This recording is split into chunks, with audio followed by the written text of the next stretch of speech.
Hello everyone, it's Dawn with the Twice You're Cheap and welcome to Technique Thursdays! Yay! Last week we talked about decreases, and if you missed that video, look down below to our channel to get those videos that you've missed.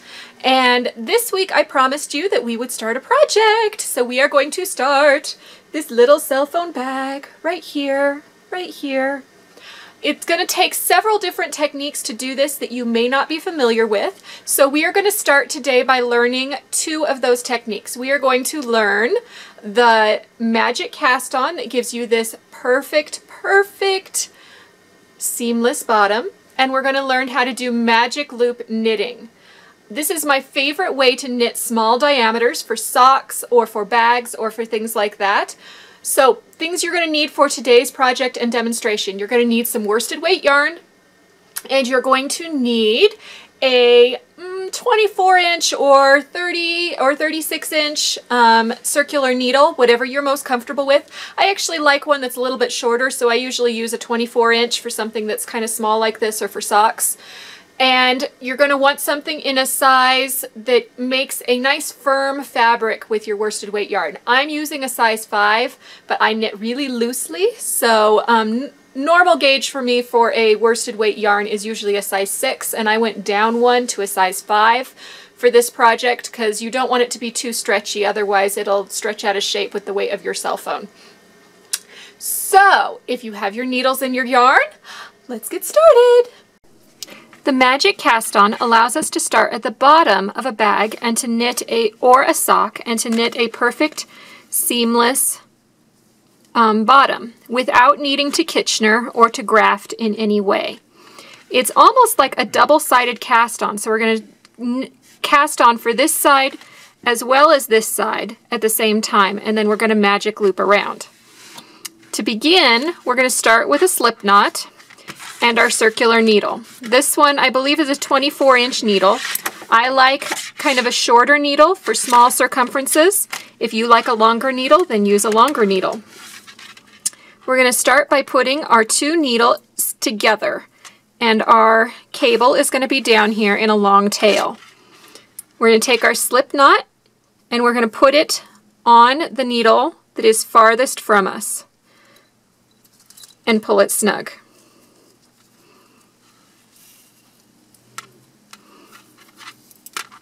Then we are going to simply wrap it around the needles.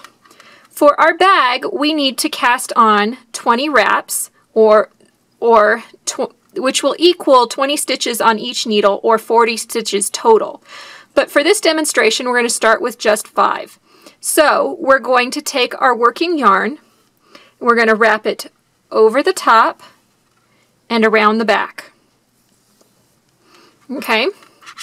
So this counts as one wrap right there. And then we're going to continue. We're going to do 5 wraps.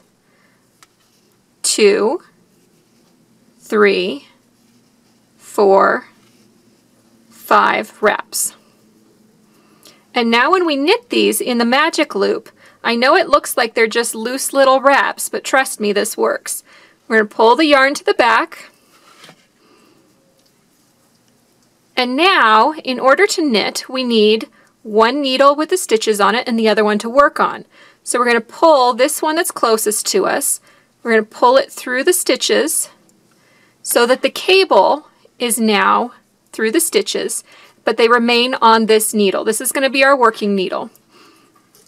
And our cable over here is going to form a loop, and then we're going to bring this around on this side so that it also forms a loop. So we've kind of created a little butterfly going on right here.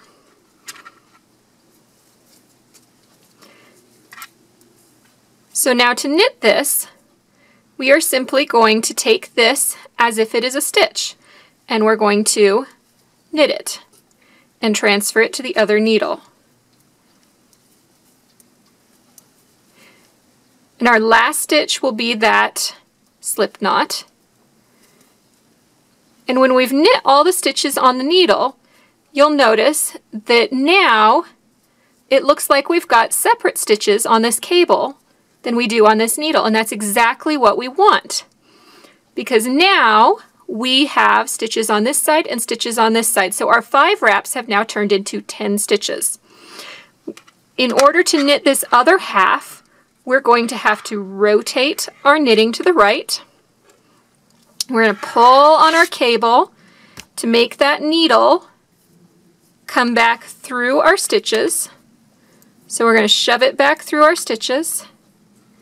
And now we're exactly where we started, but we're going to pull this one out, the one closest to us again, and form our butterfly again. See our butterfly? And we're going to knit the other 5 stitches that we have. Make sure that you've got your yarn in the back of your work. That was my tail. And we're going to knit these 5 stitches.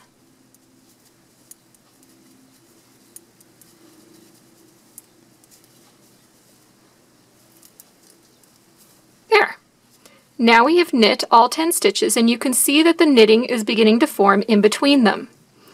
In order to, you just continue on knitting these stitches, then these stitches, then these stitches, then these stitches, around and around and around. So we're going to rotate to the right, pull our cable through, push our stitches back on our needle, and then pull this needle out.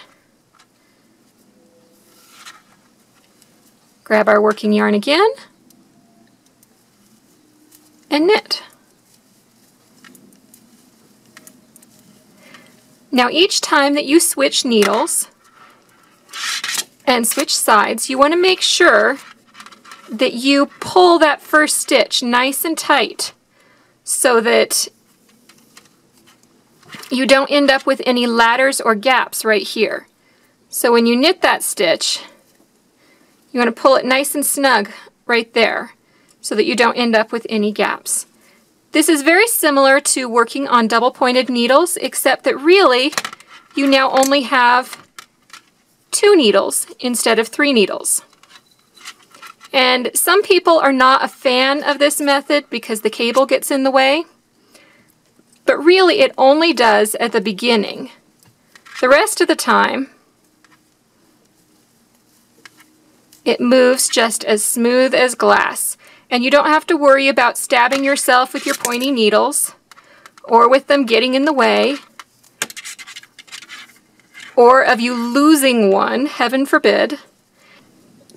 The longer you knit, the more you can see that this nice little pocket is forming here in between your needles, and it has connected sides and a connected bottom. So it forms this perfect little pocket right here, which is, the more stitches you have, the larger the purse is, and the bigger the hole in the middle. So as you can see that as I've just knit, those are going to be on the back needle, and the front needle is now going to be my working yarn. So I'll push the working yarn into that and pull that back needle out. It's hard to see at the beginning when it's just, 2 little needles or whatever. But the longer you go, the easier this gets. So we've worked to the end, we rotate around, we pull it, and now you can see that this is our back needle and this is our front needle. So push that through, pull that one out, and keep working your way around.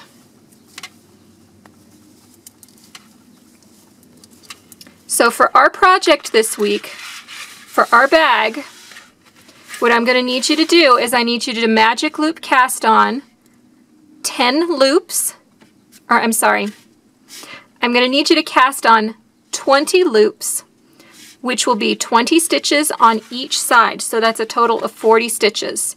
And then I'm going to need you to knit all the way around till it reaches the length of your cell phone. And then next week we will talk about how to do our I-cord finishing. Hello again. Thank you for watching. I hope that these techniques helped you today.